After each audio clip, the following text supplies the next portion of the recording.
a todos, bienvenidos a Sinergia 360, el podcast de Binatea y Toyama, que es una firma especializada en Derecho del Trabajo. Mi nombre es Luis Binatea, soy socio de Binatea y Toyama y les quiero contar que Sinergia 360 nace de la necesidad de crear un espacio en el que podamos tratar temas vinculados con gestión humana y particularmente poner a disposición de las personas que nos vean y que escuchen nuestro podcast todo lo que un líder y todo lo que una persona vinculada con gestión humana necesita y sobre todo quiere saber. En este primer capítulo queremos enfocarnos en un tema que me parece que es bien importante, que tiene que ver con la atractividad de las organizaciones. En particular, quizá, ¿qué hacer para que una organización sea lo suficientemente atractiva como para que las personas quieran trabajar en ella?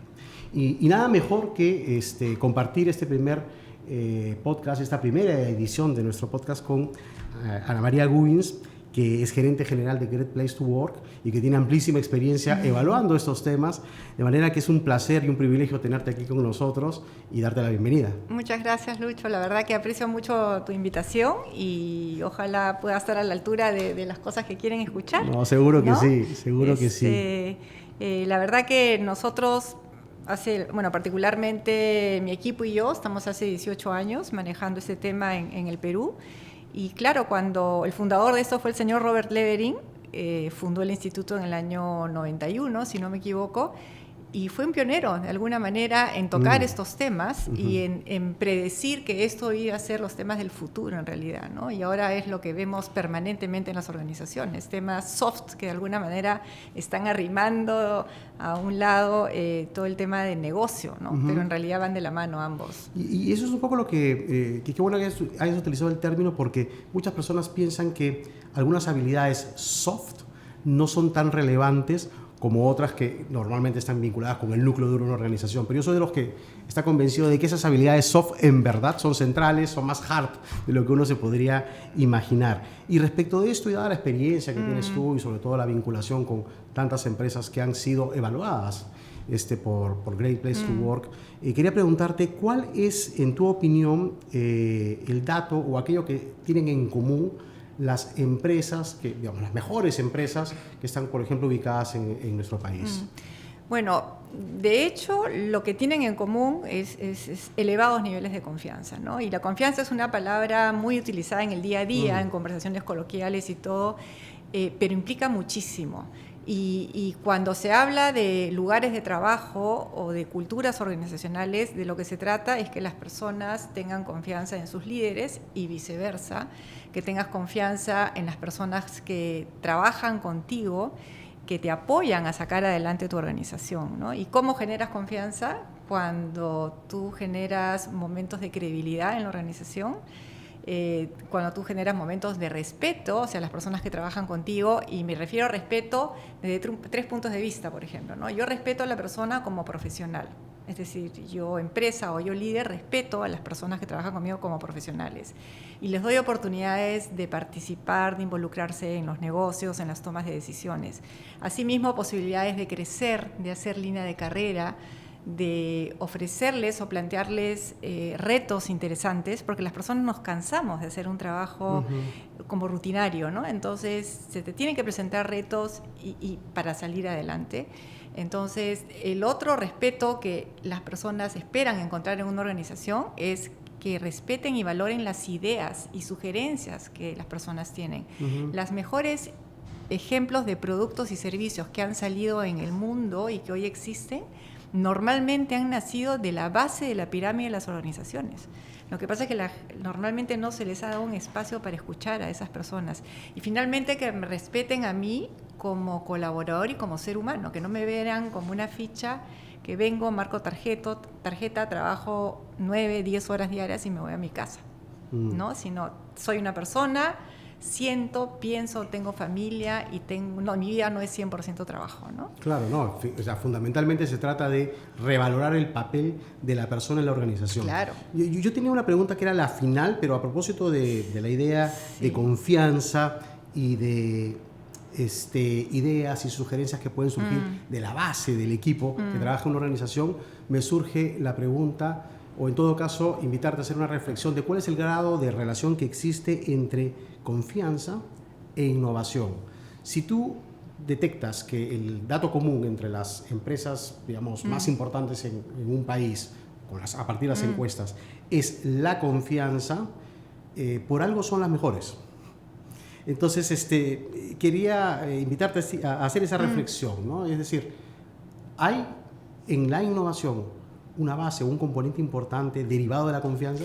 Por supuesto que sí. Tú sabes que uno de los aspectos que se indagan en el modelo Great Place to Work es si es que en la empresa, cómo son manejados los errores en la empresa, ¿no?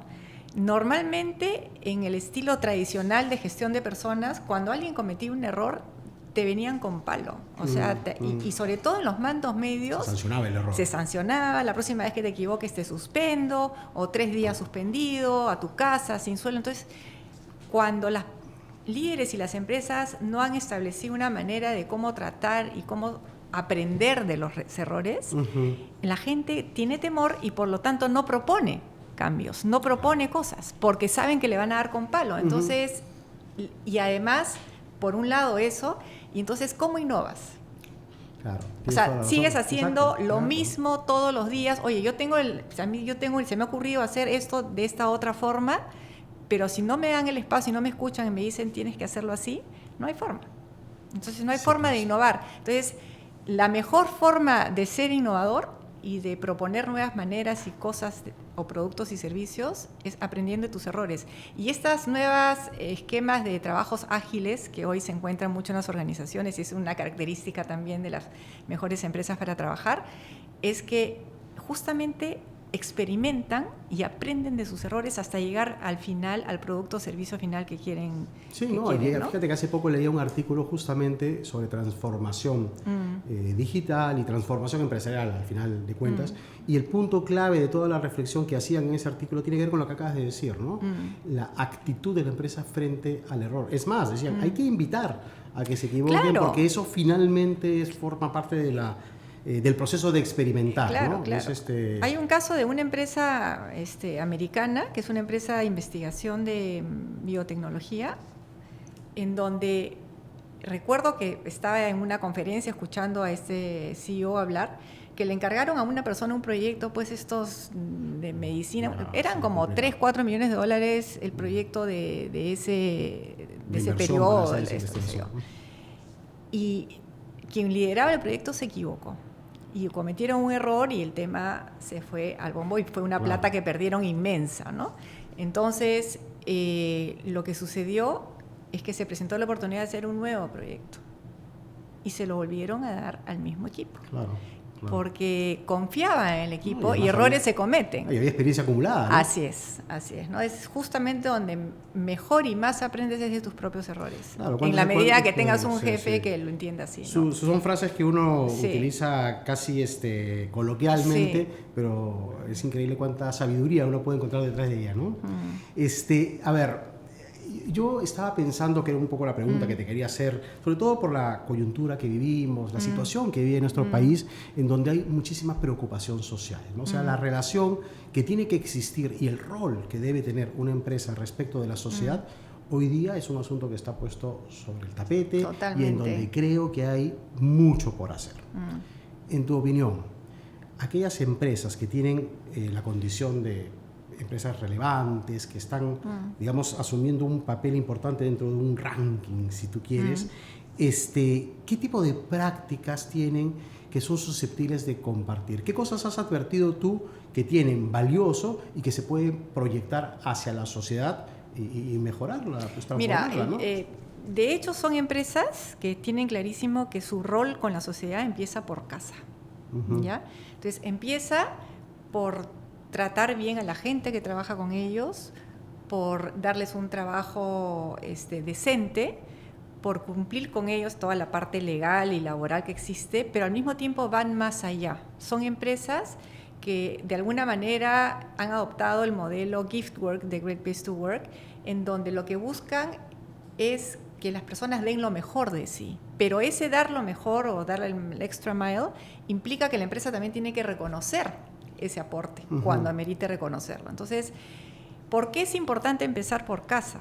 Porque al final la empresa está formada por personas y los principales embajadores de las empresas son los mismos colaboradores de las empresas. Entonces, que salen el fin de semana, oye, ¿tú dónde trabajas? En tal sitio, ¿qué tal te va? Y que qué mejor que los trabajadores empiecen a hablar bien de su empleador. Sin duda, ¿no? ¿No? Porque eso es lo que se va como así, se transmite. Entonces, eso empieza por ahí. Segundo, las empresas de hecho han tomado conciencia de que ya no pueden lo que se llama el capitalismo consciente, ¿no? Es decir, las empresas ya no pueden estar mirándose el ombligo y de ver cuánta plata hacen. Indudablemente o pensar los que negocios... el único interés por satisfacer es el del accionista, ¿no? Así es, ya no.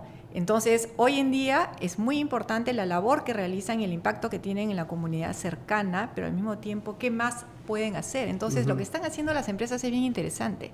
Al momento de reclutar gente, están buscando a gente, y sobre todo los muchachos jóvenes, a gente que tenga esa voluntad de ser trascendente, hacer un trabajo trascendente y de ir más allá en la sociedad.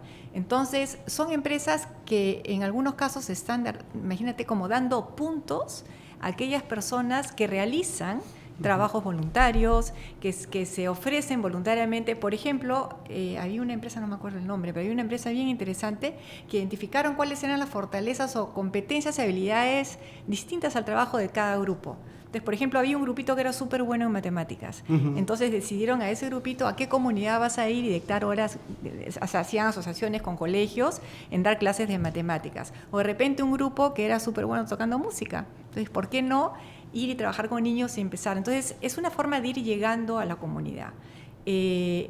Algunas empresas como IBM, estamos hablando de presupuestos mucho más grandes, ellos ofrecen la oportunidad a su gente de que tome un año sabático e irse a trabajar a cualquier parte del mundo a dar horas voluntarias, de trabajo voluntario. Y esas horas son remuneradas para el colaborador, y cuando el colaborador regresa, tiene su puesto de trabajo. Es estupendo, ¿no? A nivel mundial, claro. Eso lo hacen las empresas, no todas, hay algunas que tienen mucho más orientadas a eso, ¿no?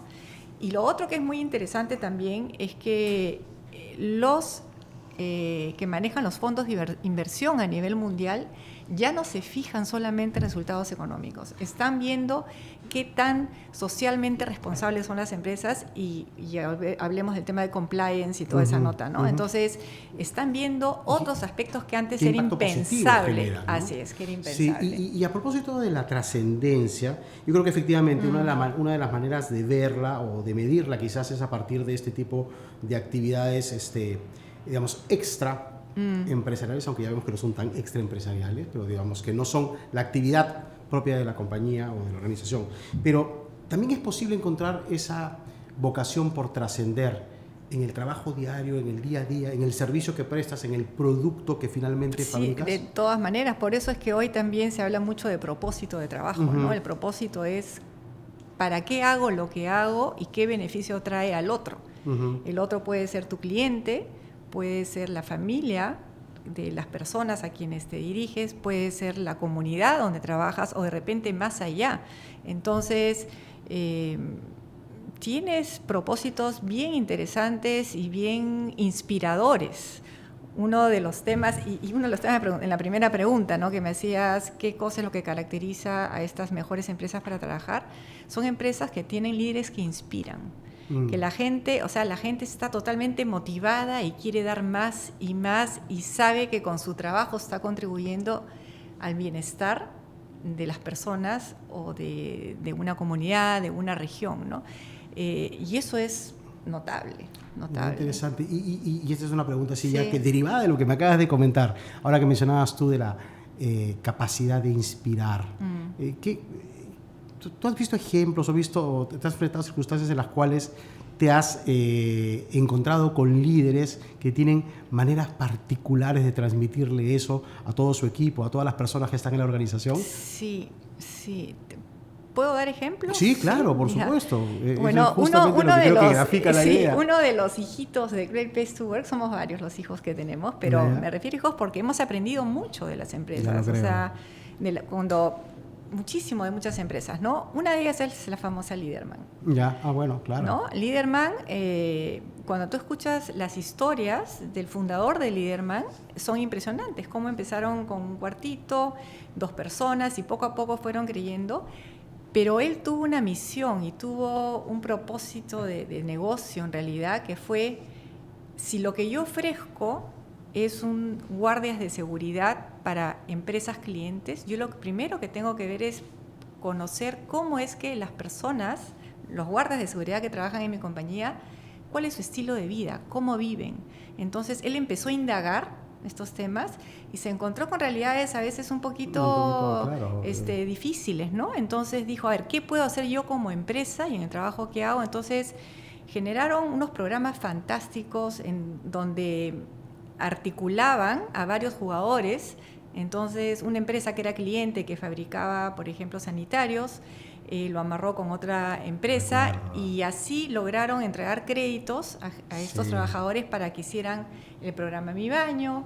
De ahí pasó a mi sala, mi comedor, mi moto, mi PC, mis clases de inglés. Entonces, el propósito de vida que ellos tenían es mejorar la calidad de vida de la gente que trabaja con ellos para que ellos pudieran dar un mejor servicio a sus empresas clientes. Sí, leí un artículo interesantísimo donde se veía esta forma de suplir esas carencias, Así ¿no? es. En el trabajo diario, me pareció fantástico. Y me acuerdo clarísimo, hará como 2 años, salió una nota o me llegó un correo, un WhatsApp, no sé, de una iniciativa de Bill Gates en este fondo maravilloso que maneja esta ONG, en donde estaban preocupándose por los baños de gente muy pobre en el África.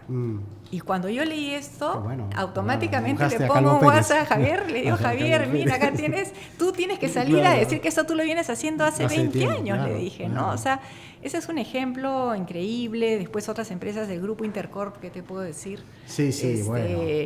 Creo que todos conocemos cómo lo hacen y algo que caracteriza a ellos es la sencillez. Y mira qué interesante, porque tú planteaste la idea de proponer un par de ejemplos y lo primero que te viene a la cabeza son ejemplos de empresas nacionales. Sí. Y esto me invita a hacer la siguiente pregunta, ¿no? Porque claro, tú estás frente al análisis de un grupo de empresas en el país, algunas de origen nacional, muchas de origen nacional y otras de origen extranjero. ¿Encuentras tú alguna diferencia entre ambas, sobre todo ahora que acabas de resaltar 2 ejemplos bien importantes de empresas locales? Y ¿no? yo me siento muy orgullosa cuando son empresas locales sin tener absolutamente nada en contra de las multinationals, pero yo lo que encuentro es que las multinationals normalmente son empresas mucho más estructuradas, donde hay muchas prácticas que vienen ya de alguna manera de fuera, que tienen que implementarse, pero ese es un tema que yo he preguntado a muchas, en donde la mayoría de las empresas lo que hacen es cierto que las tienen, pero las adecúan a la realidad nacional. Entonces ellos como macro tienen ciertas prácticas, pero también son prácticas que adecúan a cada realidad, y eso es bien interesante. De hecho, las multinacionales es probable que tengan un mayor presupuesto para temas de gestión de personas y desarrollo de personas y de inspiración, todos los temas relacionados a desarrollo de gente y cultura. Pero lo que tienen las peruanas son que con mucho más poco dinero son mucho más creativas. No sé si me entiendes. Sí, claro. Son además la creatividad siempre ha estado presente cuando se habla del trabajador peruano, del empresario peruano. Son muy creativas. Ahora, las multinacionales también son disruptivas. O sea, fue muy interesante estar el año pasado en una conferencia y ver una presentación donde decían, claro, la población laboral, o sea, la población está cambiando. Cada vez tenemos gente más joven y ahora hay centenias y todo. Y ahora los chicos como que se demoran en casarse, ¿no? Claro, como se están casando mucho más tarde. Entonces, de familia tienen a las mascotas. Claro. Entonces, las empresas en Estados Unidos han identificado que esta es una necesidad y una realidad de su población.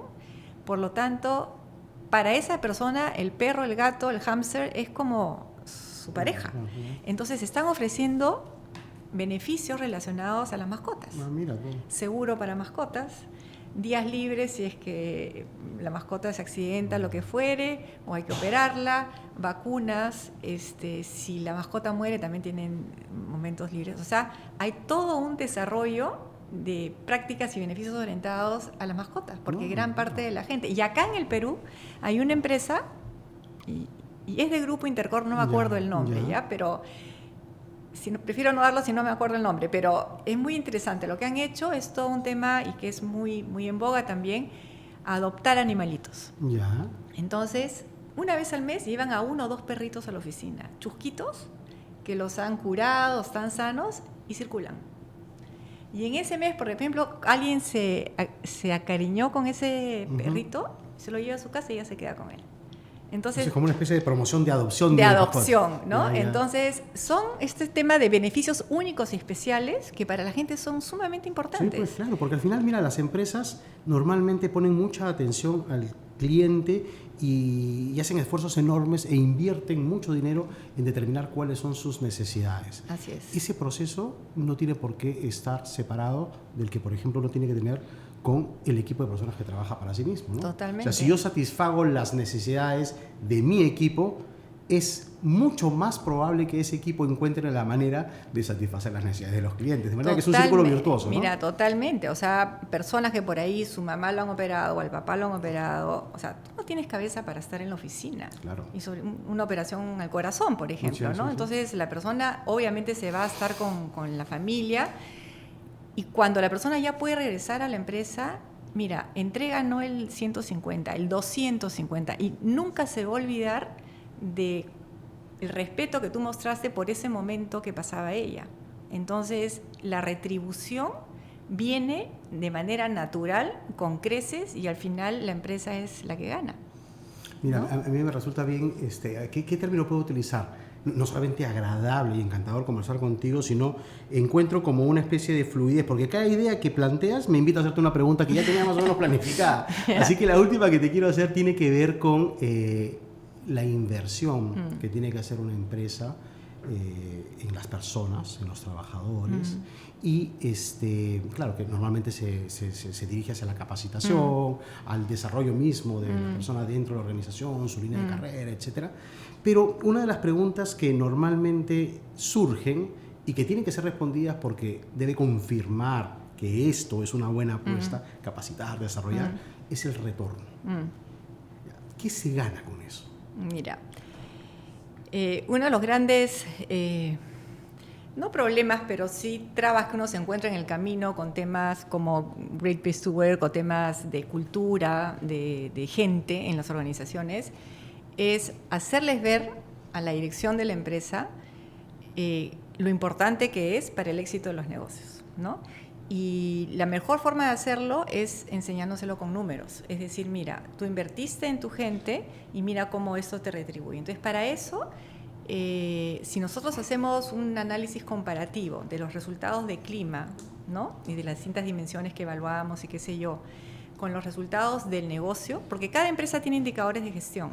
Por ejemplo, un retail tiene ausentismo, rotación, merma, servicio al cliente y una serie de cosas. Entonces, es interesante ver cuando se hace ese análisis comparativo de cómo están esos indicadores comparados con los indicadores de clima y de cultura en la organización. Normalmente vas a encontrar una relación directa, es decir, aquellas empresas que tienen mejores resultados en clima, o cuando lo ves por retail, que es interesante ver cómo están cada una de las tiendas, ¿no? Por separado, son normalmente lo usual es encontrar una relación directa, menor cantidad de merma, el evita mejor, menos rotación de gente, es decir, van de la mano. Indudablemente no siempre se da, pero aquellas empresas que muestran tener mejores resultados, y sobre todo cuando lo ves por áreas o por tiendas, entonces si tú tomas acción, eso automáticamente cambia. Entonces, por un lado. Y por otro lado, la casa matriz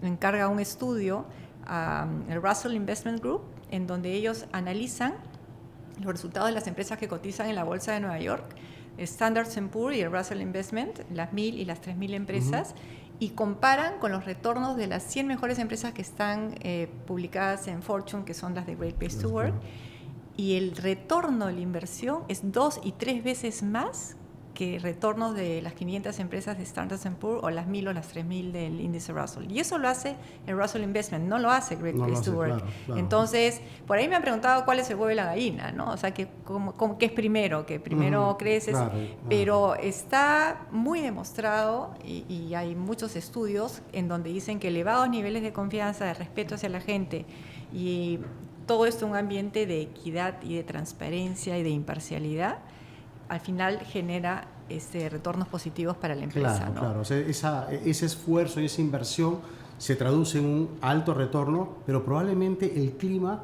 juega un papel más bien sintomático, ¿no? Es como la comprobación de que eso está ocurriendo y al final uno lo puede ver en los resultados, que son indicadores ciertamente, pero también en la alegría de la gente dentro de la organización, ¿no? Es la actitud de la gente frente a los problemas, frente al día a día. Por ahí algunas personas nos decían, Ana María, tú debieras tener una encuesta, en la encuesta, una pregunta que diga, qué rico, hoy es domingo, mañana me toca ir a trabajar. Wow.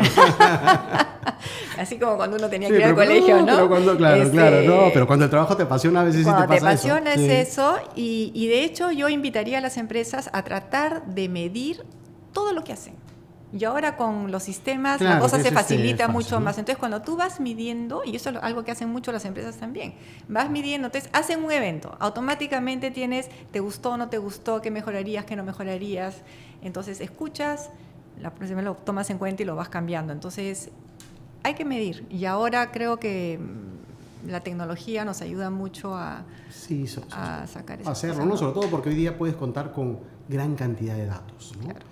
Y esos datos se convierten en muchas cosas. Muchos, y eso es algo que las empresas están apostando, ¿no? Y todavía no hay todavía mucha gente preparada para eso, pero yo creo que las universidades están apostando por eso y hay muchos chicos que van por ahí, ¿no? Mira, súper enriquecedora la conversación, la verdad que he escuchado cosas que me han gustado muchísimo. Y nada, yo te quería preguntar si es que hay algo que te hubiera gustado tratar y que no te lo planteé. No, pensando bien en que quizá... el mundo ha cambiado, ¿no? Esta nueva generación de personas son mucho más, ¿cómo se dice? No tienen paciencia, entonces permanentemente quieren retos nuevos y nuevas maneras de hacer las formas. Y una de las cosas que más reclaman, si se quiere, tiene que ver con capacitación y línea de carrera. Entonces, estamos muy acostumbrados a que la línea de carrera tiene que ser un movimiento vertical y no necesariamente tiene que ser un movimiento vertical, puede ser horizontal. Hay varias empresas que están implementando prácticas bien interesantes, una de ellas es ISAREP, por ejemplo, y prácticas en donde le dan la oportunidad a una persona para que sea gerente general un mes, ¿no? Y no solamente tomar el puesto de gerente general, sino distintos puestos en la empresa. Es una manera de ir aprendiendo cómo se gestionan otras áreas o qué pasa en la organización. ¿No? Y además, ¿qué implica tener que cargar con esa responsabilidad? Porque no es tan sencillo. Así es, o la típica lucha, entre comillas, que hay entre la gente de administración y la gente comercial. Entonces, ¿no? Intercambiar roles o que un administrativo salga pues a pasearse con un vendedor por las calles y vivirlo, ¿no? Sí. Entonces, el tema va por ahí en dar distintas oportunidades, no necesariamente tiene que ser el movimiento vertical, puede ser horizontal, cruzado, o encargar proyectos en particulares, o todos estos temas de innovación claro. Forman grupos de trabajo, ¿no? Nuevas metodologías ágiles que hacen el trabajo sumamente interesante, entretenido, y los chicos quieren sentir que su trabajo tiene un impacto en la organización. Es decir, ese poquito que yo doy o mucho, cómo está impactando en los números finales de la organización. Por eso también es una forma de trascender, ¿no? Por eso te decía que dentro de la organización también se puede apreciar esa vocación. Así es. Y las organizaciones que tienen gente con ese espíritu, con ese ánimo, pues son organizaciones que suelen tener impacto en la sociedad, suelen cambiar. Van a otra velocidad. Y van a otra velocidad, ¿no? Efectivamente. Sí. Oye, nada, gracias, de verdad, ha sido muy esclarecedora la Qué bueno, muchas gracias, Lucho, por la oportunidad también, y ojalá podamos juntos construir un mejor lugar un mejor Perú para trabajar. Claro que sí, de verdad. Gracias por acompañarnos. Gracias, Mire, nos vamos a reencontrar en el próximo episodio de Sinergia, el podcast de Binatey y Toyama, en un par de semanas. Y les recuerdo que también nos pueden ver en Spotify como Sinergia 360 y en el canal de YouTube de Binatey y Toyama.